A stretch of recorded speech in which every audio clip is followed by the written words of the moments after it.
SimWorld presents Around the Table with E and the Fat Man. What's up, everybody? It's the B.O.B., and I'm here with my man E. How are you doing today?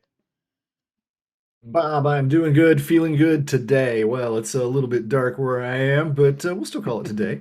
Anyway, how you doing? Hope you're all good too. Hope everybody out there in SimWorld is good as well. I am doing great. It's always great to be here with you, E. Aw, well, I This is appreciate that, Bob. this is Around the Table with Ian the Fat Man. That is E. I'm the Fat Man. This is the podcast we talk about whatever we want. Today, we're going to take a little bit of a look at the future, and we're going to try and decide Ooh, if the SWBA draft happened today, who would that top three be? So we're looking at, obviously, anything can okay. happen with the Yeah, draft ping lottery, pong because that thing's balls. always crazy. Someone's going to put a frozen a frozen team in there, so you know who you're picking Yeah, out. See who's going to rig it don't for think it number hasn't one. happened. You know the Spurs are going to get number one. I was going to say it right now.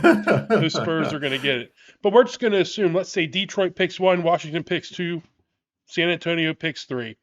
If the draft happened today, who would be number one, E? So I think almost kind of regardless of which team goes in there, you have to go on talent in the same way that, Wembanyama would have gone to anybody number one last year. I wouldn't care if, I don't know, Denver had the number one pick overall or Utah. Like, it's still going to be taking that guy, right? So I'm going to stay true to that principle on this. And this draft, unlike last year's draft, and really unlike many drafts, I think there's not only no, in my mind, consensus number one. I don't even think there's a consensus list. So I think you and I are Yeah. going to have some different picks here, Bob. But my top pick, number one overall, to the Pistons in this case, but to anybody in reality, I would go for Alex Sarr, the big kid out of Australia, 7-footer, about 220 pounds. He's super long, super athletic. He's already there in terms of, SWBA level in terms of playing defense and shot blocking, absolutely rebounding. Offensive skills are raw, but when you're 18 years old, they're gonna be. And the truth is he's actually, even with the limited skill set he has offensively at this point, has more than held his own in the NBL, Australia's league, which is a pretty high level league.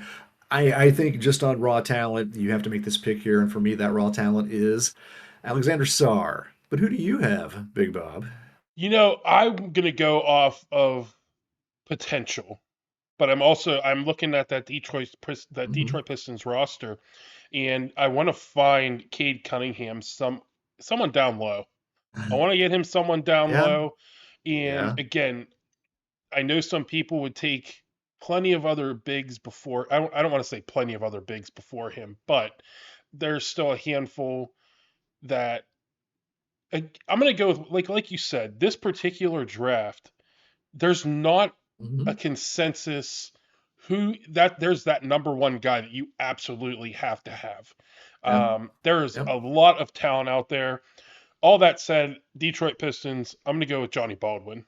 I think I have to go with the high ceiling of Johnny Baldwin to pair him with Cade Cunningham. I think that he would help the Detroit Pistons out tremendously. Getting to the basket, solid defensive guy, but he really knows how to get to the basket, and he's going to help create mismatches for Cade Cunningham. Um, uh, Honestly, though, I don't care who you put. You can put Superman at number one for the Detroit Pistons, and I don't know if it's going to be enough. um, but yeah, Well, for me, I get you, but oh yeah, well, I was just gonna say what we saw of Johnny Baldwin the one year he played in SimWorld Prep, the Ground Zero year. Yeah, he's a monster talent, big time scorer, and I agree that that's a really great fit for that squad. So, nothing to say, but I like that pick, and I like the fact that we aren't picking the same guys. Let's see how we hold up here on the second team. Let you go first this time, Bob. Who's your yeah, second pick? yeah, for the Wizards, This is for the Wizards. Yes, this want to be for sure of that. for Yeah, this one okay. for the Wizards, I'm gonna stick with I will say now a former Cavalier. Um, and I'm gonna have Okay. to I have to go with Tyson Cavalier. Simpson for the Wizards. Oh, They mm-hmm. I think that, again, that's another high ceiling guy. We've seen what he does is what he does. He's going to go out there. He's going to dominate the talent. that is out there with him. And I feel like you got to give Jordan Poole's attitude is a complete turnoff for I me. know. But I It's a think little bit of a y- locker y- room yeah, disaster. the Can't argue. the talent the talent was clearly there for the Wizards to want to give him the bag, but uh, give him if you Yeah. want to give him one more chance, I think a fail safe for the Wizards and Jordan Poole would be giving them Tyson Simpson. Again, Okay. he obviously didn't have the greatest SWU career. Neither did Baldwin. Cavaliers Well, are they're not doing a whole lot with them guys, and that's why Simpson is now in the transfer portal. But I see him landing with another team. I see him heading to the SWBA and yeah, this coming playing pro. season. Yep. I do too, Bob, and this is kind of the perfect pick for you to set up given my little spiel here, because Tyson Simpson was my number 2 runner-up for this spot. And I'm going to go ahead and foreshadow that actually he's not my third pick either. He did not be in my top 3 picks. I thought about him a lot, though, for the second pick with the Wizards because Wizards, have the worst defense in SWBA. And they could really use a guy who could be an anchor in the middle for them and kind of tie that down defensively and offensively, but especially defensively. And, in this scenario, in my scenario, they're missing out on Sar, who I think they would take if he's here. He's not. I think they really think about Tyson Simpson, but I think that there's one more player on the board that they just kind of can't ignore, again, kind of based on potential and talent, which it sounds like we're of like minds about.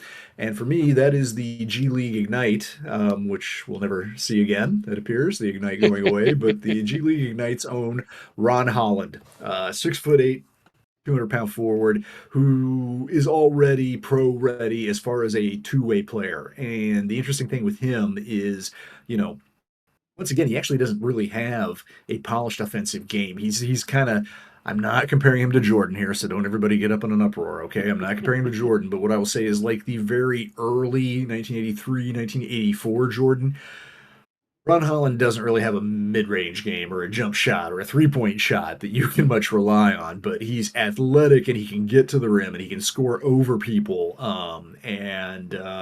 He's already a problem in offense, but I think actually as he gets older and as he gets, coached up even more, he's just going to be better. And he's all, and I think he'll enter the league. I'm not saying he's going to be all NBA, all defensive team right away or something like that, but he's going to be regarded as a plus defensive player in the league from day one. I don't think the Wizards can ignore that either. I mentioned their defensive woes when I started talking about this pick. So for me, it's give a silver medal to your pick, Tyson Simpson. Here for me, I got to go with Ron Holland. No, I mean this is a very solid pick. Not necessarily. I mean, I'm not necessarily where I'm going to go. But pulling someone from the G League is nice. I mean, there's some solid talent there in the G League. I mean, they still Che King's still hanging out there. He's going to Yeah, be eligible for this draft. Jai Edge, I believe he's there. And I know there's Cody Johnson. Cody Johnson in the G League. yeah, Be interesting to see where he ends up. Just naming all those guys just makes me. I'm in awe of how much talent is going to be in this draft because you're going to find stars there's going to be undrafted stars because there just seems like there's so much talent, and some teams just don't know how to draft, so they're going to miss out on it. But yep. but for my final True, pick, it's true. let me see. Yes. I'm trying to decide. Do I want to let you go? Do I want you to go first? You go. We'll go ahead. Let's see. Who are you pairing with Victor E? Yeah.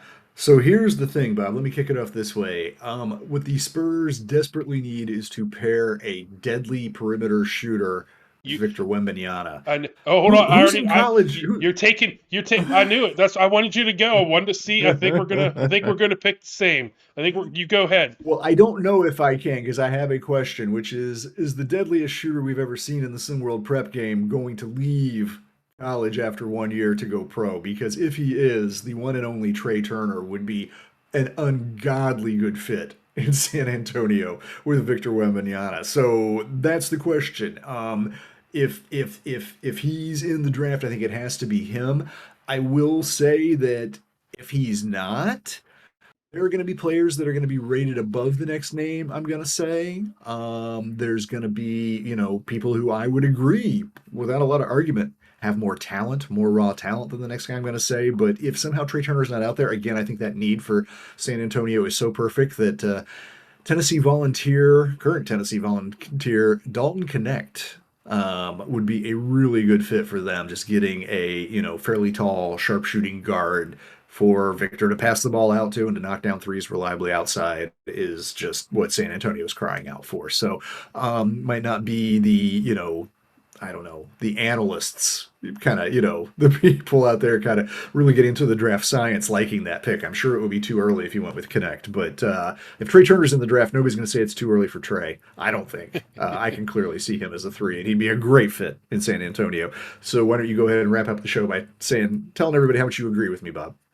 Yeah, well, before we do anything like that, I'll say there's so much talent out there that is going to be left off in a lot of people's top threes. You still got Jamison Johnson, Glory Tate. Yeah, There's so yeah. much talent out there. Reed Shepard, Dillingham, Wagner. You I'm got high on Cass. Cody Williams. I'm high Yeah, on Cody Williams, Jalen Williams' little brother. yeah, I think he's going to be a star. I agree. Yeah. yeah. Philip House. There's so much talent out there. But if I'm the San Antonio Spurs, I'm going Trey Turner. Yeah, you got to go Trey They Turner. you pair Victor with some deadly shooter again, possibly. I'll say it now. He might be the greatest SWBA shooter that we've ever seen, and we haven't even seen him there yet. Oh, Move over, Steph Curry. he is, Move, and I don't know if we're going to see another like him anytime soon. I just don't.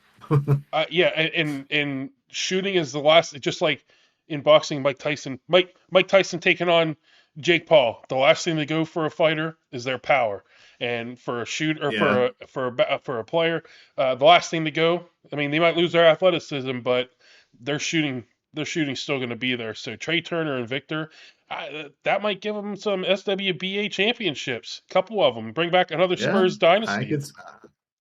I don't doubt it. I can see it. I can see it. Well, E, I appreciate you again as always hopping on. Is there any final words for the people? Yeah, that I appreciate the people. Appreciate you for tuning in. Hope you've been enjoying some good college hoops over the weekend, the big tourney, and remember to I know what to tell you. Remember to tune back into SimWorld TV, SWTV, on Tuesday. Triple header kicking off at 7 o'clock on SimWorld TV, and actually on ESPNU or two. Two or you? You'll figure it out. We got a game also at noon Eastern on Tuesday, international matchup. So it's actually a quadruplex of games on Tuesday. So clear your schedule. Yeah, and don't forget. I know this is a whole week away, but next Saturday we got those two games that we had to replay. Next Saturday, I think the Originators in Lakeshore Drive, they're going to be playing again.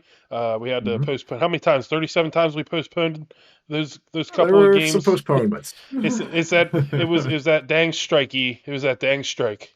Yeah, that's what it But was. That's what it was. well, again, we appreciate you guys as always, and I hope you guys have a great rest of your weekend. There, folks.